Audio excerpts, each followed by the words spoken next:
اعوذ باللہ من الشیطان الرجیم بسم اللہ الرحمن الرحیم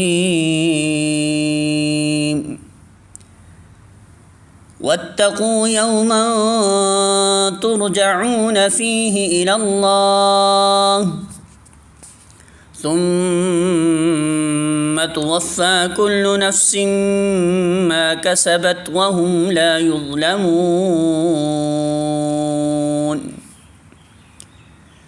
سورۃ البقرہ آیت نمبر 281۔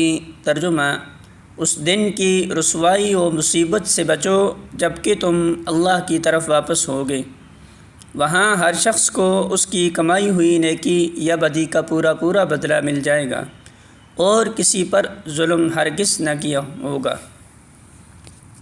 الفاظ معنی: واتقوا، اور ڈرو، یوماً، اس دن سے، ترجعون، تم لوٹائے جاؤ گے، فیہ، جس میں، الی اللہ، طرف اللہ کے، ثم، پھر، توفی، پورا دیا جائے گا، کل، ہر، نفس، نفس کو، ما، جو، کسبت، اس نے کمایا، وہم، اور وہ، لا یظلمون، ظلم نہ کیے جائیں گے۔